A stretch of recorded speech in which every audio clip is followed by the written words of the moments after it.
हमारे जितने भी म्यूनसिपल कॉरपोरेशन के कॉरपोरेटर्स चुनकर आए हैं, म्यूनसिपल काउंसिलर्स चुनकर आए हैं, हम बहुत जल्द एक डेट का ऐलान करेंगे और उस डेट में हम पूरे के पूरे अपनी अपनी गाड़ियों के अंदर अपने गाड़ी के ऊपर झंडा लगाकर एक काफ़िला हम हैदराबाद दारुसलाम जाएंगे बैरिस्टर असदुद्दीन अवैसी साहब का शुक्रिया अदा करने के लिए। तो आप ये समझ लीजिएगा कि 83 काउंसिलर्स हमारे नगर परिषद के, 125 कॉरपोरेटर्स अगर मिला दें तो ये 200 सवा 200 तो गाड़ियाँ वैसे ही हो जाती है। हर एक को अपनी गाड़ी के ऊपर झंडा मजलिस का लगाकर हम हैदराबाद जाएंगे और बैरिस्टर असदुद्दीन अवैसी साहब, अकबरुद्दीन अवैसी साहब का शुक्रिया अदा करेंगे कि आप लोगों को ये मौका उन्होंने दिया है।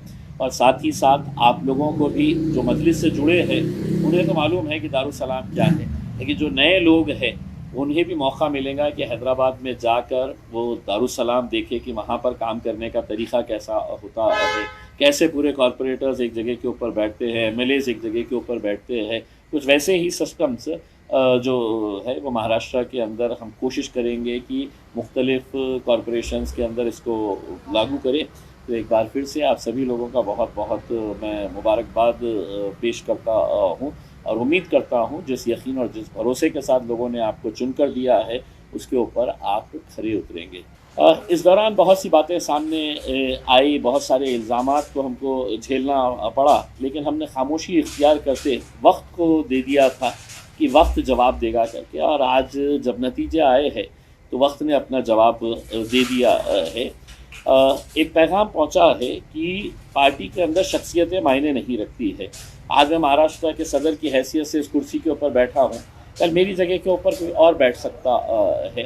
तो ये शख्सियतें मायने नहीं रखती है। टिकट जिसको दिए है, कौन है उम्मीदवार, उससे ज़्यादा लोग उन चेहरों के अंदर असदुद्दीन अवैसी साहब को, अकबरुद्दीन अवैसी साहब को देखकर वोट देते हैं, मजलिस के साथ जुड़े हैं। इसलिए मुझे पूरा यकीन था कि हम पिछले बार 25 सीटें जीते थे, उससे कम से कम एक सीट तो भी हम ज़्यादा जीतेंगे करके। मेरा ख़ुद का जो लक्ष्य था कि हम 28 सीटों तक पहुंच सकते हैं करके।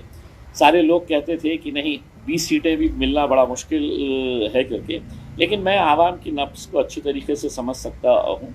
और सही मानों में जो इंसान 28 सीटों की उम्मीद कर रहा था और उसको 33 सीटें मिल जाती है, तो मेरे लिए भी एक खूबसूरत सा एक धक्का कह लीजिएगा कि औरंगाबाद की आवाम ने किस जोश के साथ, किस मोहब्बत के साथ मजलिस इत्तेहादुल मुस्लिमीन को कामयाब बनाया। वरना सारी ताकतें लगी हुई थी कि हम ये इलेक्शन कैसे जीत सकें है करके। बहुत सारी रुकावटें डाली गई थी, बहुत सारे इल्ज़ामात लगाए गए थे। और मैं उस वक्त भी यही कहता था कि जब तक पार्टी के सदर बैरिस्टर असदुद्दीन अवैसी साहब का भरोसा मुझ पर है, तो उस भरोसे की बुनियाद के ऊपर उन्होंने ये जिम्मेदारी दिए थे। और मुझे खुशी है कि उस भरोसे के ऊपर मैं उम्मीद करता हूँ कि खरा उतरा हूँ करके। उसमें ये मामूली बात नहीं है कि मुंबई जैसी जगह के ऊपर 8 सीटें जीत कर आना।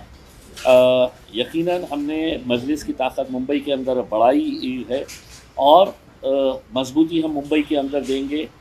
बहुत अच्छा ऑर्गेनाइजेशन सेटअप हम वहाँ पर तैयार करेंगे और कोशिश करेंगे ये 8 के 16 कैसे होते हैं और 16 के 32 कैसे किए जा सकते हैं करके। लोगों का यकीन, लोगों का भरोसा जो दूसरी पार्टियों के ऊपर था, सो कॉल्ड सेक्युलर पार्टीज़ के ऊपर था, ख़ास तौर से कांग्रेस का, एनसीपी का और समाजवादी पार्टी का, तो एक बात लोगों के समझ में आ गई है कि समाजवादी पार्टी मुंबई की जो यूनिट है अबू आसिम आज़मी के ज़रिए जो चलाई जाती है, इसका रिमोट कंट्रोल अबू आसिम के पास नहीं है, इसका रिमोट कंट्रोल देवेंद्र फडणवीस के पास है। और कई मरतबा इन्होंने अपनी हरकतों से ये साबित कर दिया है।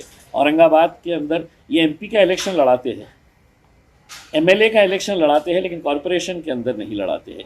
एमपी और एमएलए का इलेक्शन इसलिए लड़ाते हैं कि भाजपा उन्हें कहती है कि इम्तियाज़ जलील के या मजलिस के वोट काटना है करके।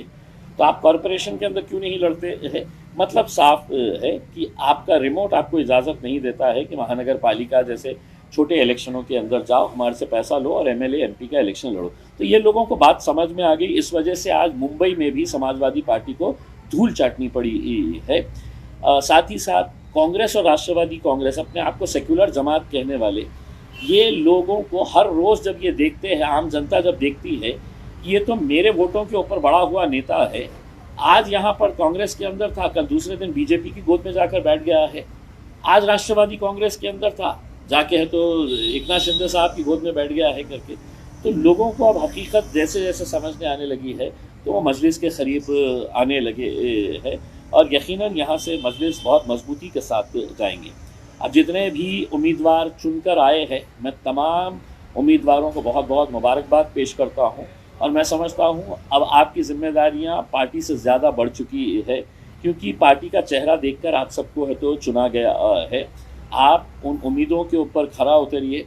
अभी आपकी जिम्मेदारी है कि आप जाइए और लोगों के बीच जाकर आप लोगों का शुक्रिया अदा करिए जिन्होंने आपके ऊपर इतना भरोसा और इतना यकीन जताया है।